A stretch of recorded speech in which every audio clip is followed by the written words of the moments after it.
The record freeze dropped on the valley without warning, and by nightfall, every sawn plank wall was losing its battle against the cold. This freeze is worse than any I have known. Outside, the cold was only beginning to show its teeth. Then came the knock, and with it, a rumor that cut through the cold. Across the valley, Robert Reeves' strange house, built of stacked log ends and clay mortar, was holding a pocket of warmth while the storm clawed at everything else. The same cold that bit through John's walls couldn't find a seam in that woodpile wall. Inside, Mary pressed her palm to the dried mortar between the log ends. Still warm, still solid. The fire's heat lingered hours after it died down. Warm? That can't be. A wall of scrap, a woodpile, pretending to be a house. Can't hold against a real freeze. But the night was far from over. It'll be a pile of frozen kindling by dawn. I'd bet my mill on it. Inside Robert Reeves' cordwood house, the fire had burned low, but the warmth held fast in the thick walls. They called it a woodpile. Robert, a pile of scraps that would tumble in the first frost. The air pockets in the end grain trap the heat. Mary, it's the same way a woodpile insulates a barn. She wanted to believe him. She had watched those log ends, sealed in clay, shrug off the cold better than any plank wall. But a faint crackle through the mortar, like winter ice forming in a crevice, pulled her attention away. Robert, what was that? Only the house settling, Mary. Nothing to fear. But the cold outside was pressing harder than ever, and the wall would have to fight all night. Will it hold until morning? But in the silence that followed, the only answer was the distant howl of the wind 2 winters before the record freeze. Robert Reeves walked to John Calder's mill, hoping to buy lumber he could not afford. What do you do with all these short ends, Calder? They're too small for planks. Fit only for the fire, Reeves. Nothing you'd build a house with. But they are solid, round and short, like bricks waiting for mortar. John saw through another short log onto the pile, and in Robert's mind, the idea began to take shape. End grain holds air. Stack them tight with clay, and they'd hold heat better than planks. A woodpile pretending to be a house? You'd trust your family to that? It would cost nothing but time and clay, John. Time and clay I have. He left the mill with an armful of offcuts and a plan that would either make him a fool or keep his family warm. That night, he set the log ends on the floor of his cabin and stared at them, the first seed of an impossible idea. I can build a wall from these, Mary. Cordwood masonry. They call it in the old country. Robert, you know what John Calder will say. A wall built of scrap? We'll have a home, Mary. A warm home. Trust me. They began quietly, gathering clay from the creek bed and offcuts from the mill yard, careful not to be seen. If anyone sees us, they'll laugh us out of town before the first log is laid.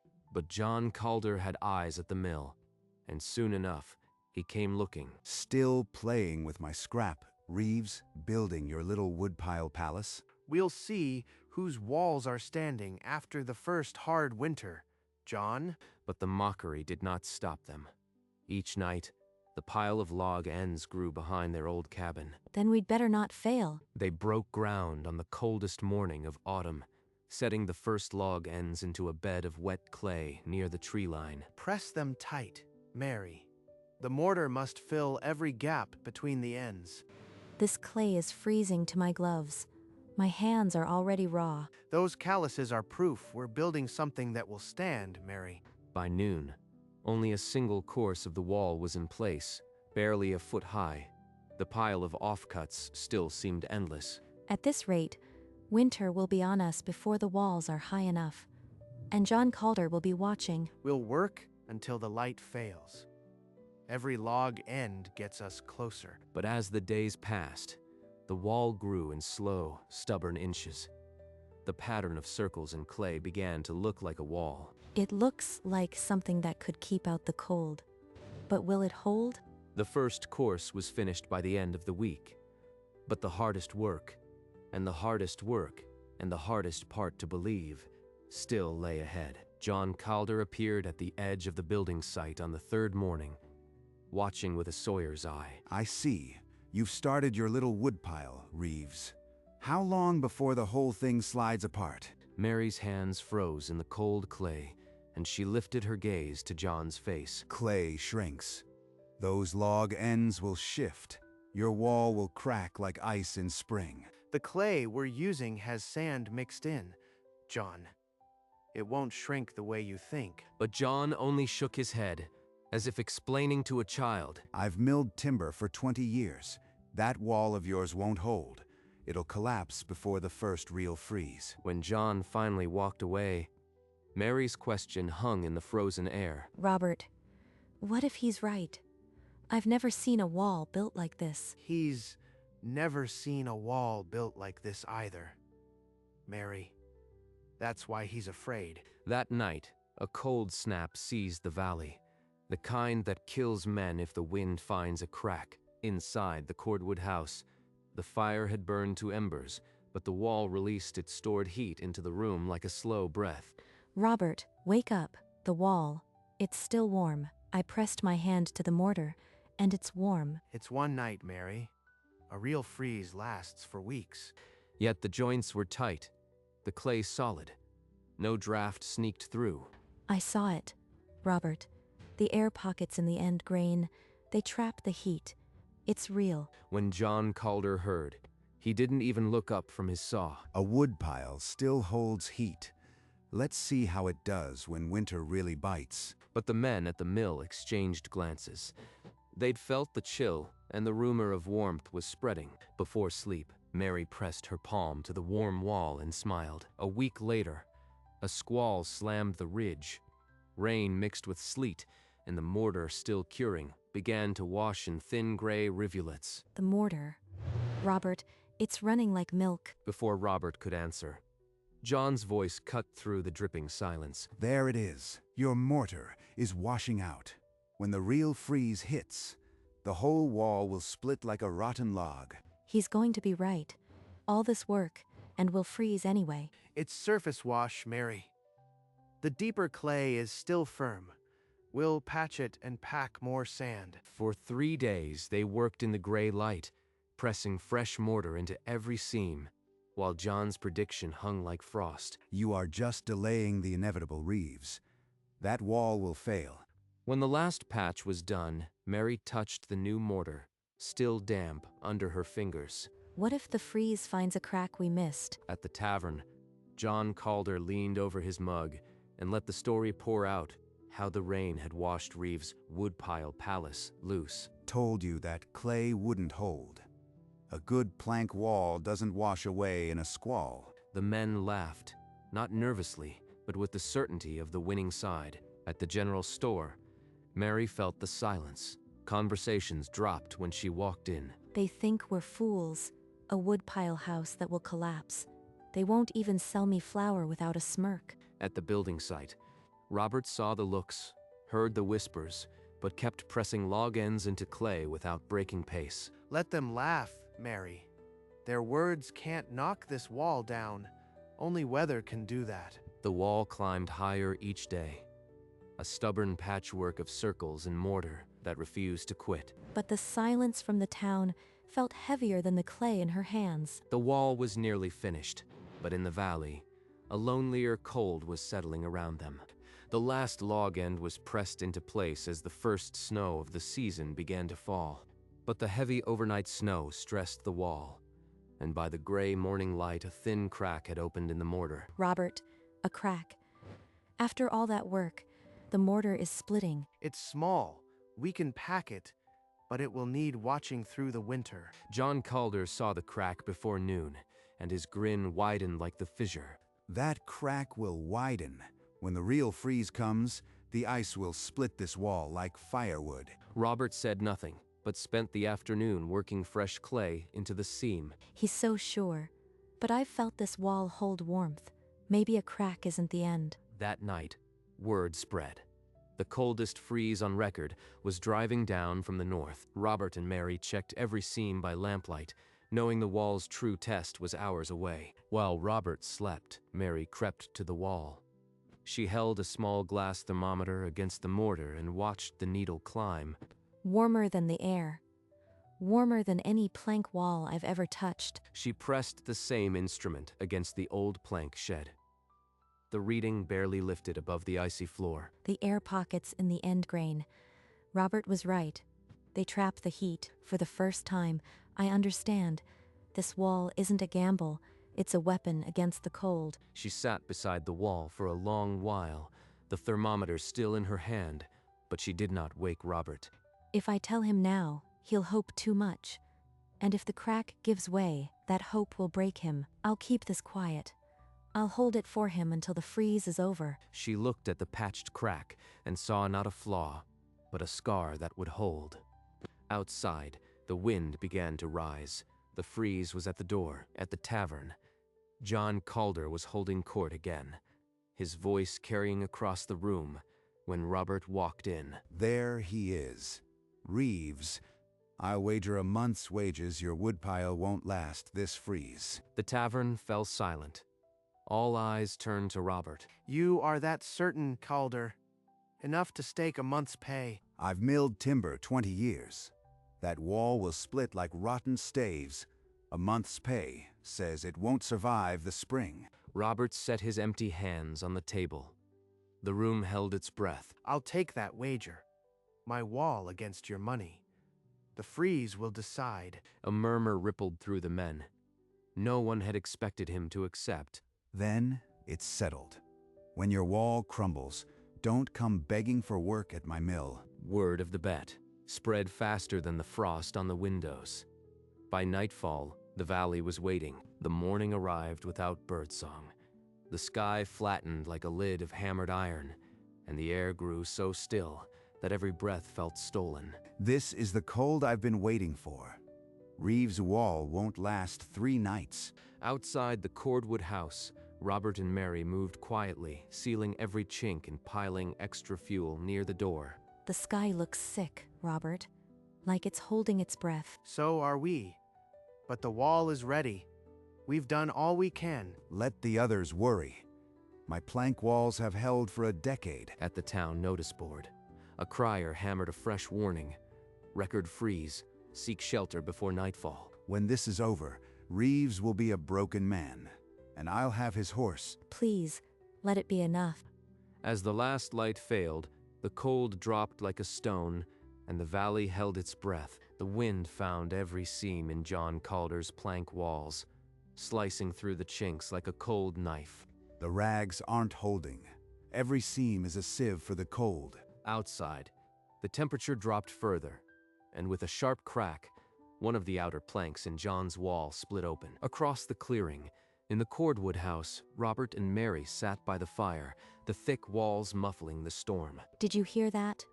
The wall creaked. It's the wood settling. The cold makes it contract.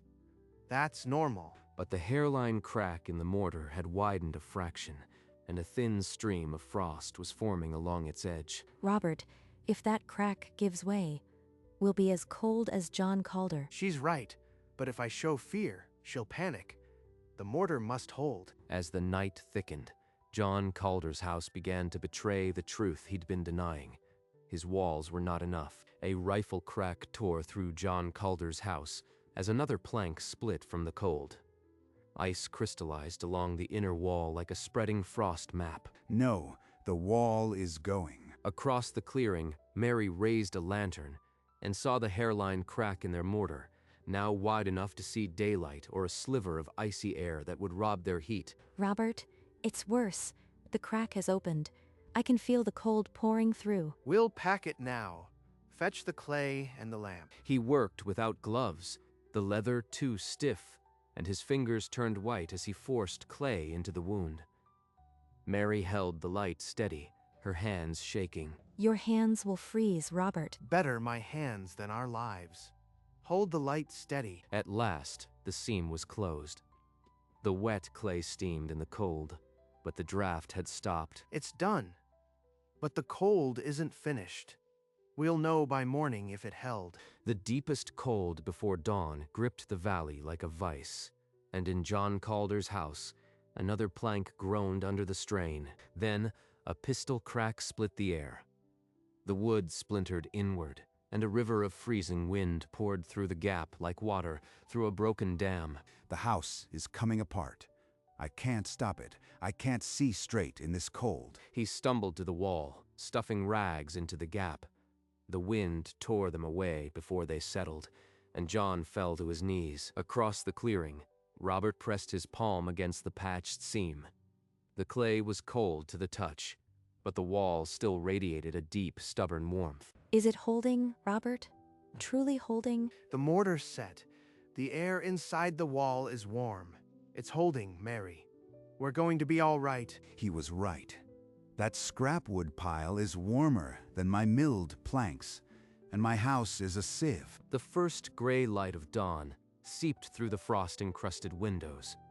The worst of the freeze had passed, but the damage was already written in splintered wood. For John Calder, the conviction that had built his reputation lay in ruins along with his walls. Full morning exposed the valley like a battlefield after the guns fell silent. John Calder's house was a wreck of splintered planks and ice. John stepped out into the bitter air and stared at the gaps where the cold had punched through. 3 planks hung like broken bones. My walls, my milled, perfect walls, they couldn't survive what his scrap pile did. 100 yards away, Robert's cordwood house stood without a splinter. The chimney sent a thin thread of smoke into the still air. Look, Mary, the crack didn't spread. The patch held. The wall is solid. It survived, Robert. Your wall survived the worst freeze in memory. John Calder turned from his ruined home and fixed his gaze on the cordwood house. For a long moment, he did not move. I have to see it. I have to know how he did it. He began to walk, his boots crunching on frozen snow, toward the house he had bet his reputation would fail. A low knock echoed through the solid door. Mary's hand paused on the latch. Mary opened the door to find John Calder on the step, his face a map of shame and frostbite. Reeves, I need to see the wall, the one I mocked. Robert stepped aside without a word, and John crossed into the warmth. The air inside was heavy with dry heat, nothing like the sharp chill of a plank cabin. It's warm. The mortar, it's warm. The wood ends trap air in the grain. The clay gives it mass. Together, they store the fire's heat for hours after it dies down. Everything he said was true. I called it a wood pile, but it's a fortress. How did you know it would work? There are no books on this, no mill specs. Sometimes a man sees a pile of scrap and sees a house, that's all. Mary lowered her eyes, the secret of the offcuts burning on her tongue. She could hold it no longer. Mary crossed to the storeroom and pulled back the canvas without a word. John, you wanted to know how. The answer is in here. Her lantern lit a mountain of log ends, short, round, and unmistakably from Calder's mill. Those are from my mill. I'd know the saw marks anywhere. Every piece you threw away, I carried home in the dark for 2 years. All this time, I mocked the very waste I threw out. John Calder's face crumpled. The sawyer who laughed at a woodpile now stood inside a fortress built from his own discards. She never stopped believing, John. Even when I doubted, Mary kept the faith. He stared at the pile, then at the solid wall, and the truth sank in. The miracle was that it wasn't a miracle at all. It was just hard work. John Calder left without another word. The walk back past his splintered walls was longer than the morning's trudge of hope, but word travels faster than a man in shame. By noon, neighbors who had mocked now stood outside the cordwood house. I can't show my face at the mill. I owe him a month's wages. The walls were built from John Calder's discards. My husband nearly broke his hands patching them in the dark. Any man can do the same. It costs nothing but time and clay. The mockery that had dogged them for 2 winters fell into an uneasy silence. John Calder stood at the edge of the clearing, unseen, watching his reputation rebuild itself from the scraps he had thrown away. They don't need me anymore. Not for lumber, not for advice. The afternoon sun caught the log ends, turning the wall into a mosaic of wood and stone. For the first time, The town looked at Robert's wall and saw exactly what he had always seen. A home. The house grew quiet as the embers settled. Robert and Mary sat with their hands wrapped around mugs of tea, the wall behind them as warm as a living thing. I tested the wall with a thermometer before the freeze. It was warmer than the old plank shed by 20 degrees. You never said. I needed you to keep fighting for it. Robert, if I told you, you might have rested. You carried that secret for 2 years. I carried scraps home in the dark. Waiting was heavier than the load. We built this wall together, Mary. Your hands and your hope. She leaned against him, and they watched the fire cast slow shadows across the log ends. For the first time in 3 winters, Robert Reeves let his shoulders fall, and the wall took the weight. Around them, the clay and wood stood silent, having already said everything that needed to be said. The spring thaw revealed what the freeze had hidden: shattered planks, collapsed sheds, and a dozen cabins that would need rebuilding. But Robert Reeves' cordwood wall stood without a warped log or a widened crack, a quiet monument to scrappy faith. On the edge of the clearing, John Calder set his first log end into a bed of clay mortar. His hands, once used to a saw's grip, now pressed wet clay between the wood ends with the careful patience of a man learning. It's harder than it looked. Every log needs the right bite of clay. He wasn't building a house, just a small shed. But the method was the same, and the lesson had cost him a month's wages. Across the valley, the cords of smoke from Robert's chimney rose like a slow, steady signature. The wall that everyone had mocked was now the standard no one could deny. And on that wall, the log ends, once thrown away as useless, held the sun's heat like a promise kept. The woodpile had become a fortress, and the man who built it had never needed to say a word.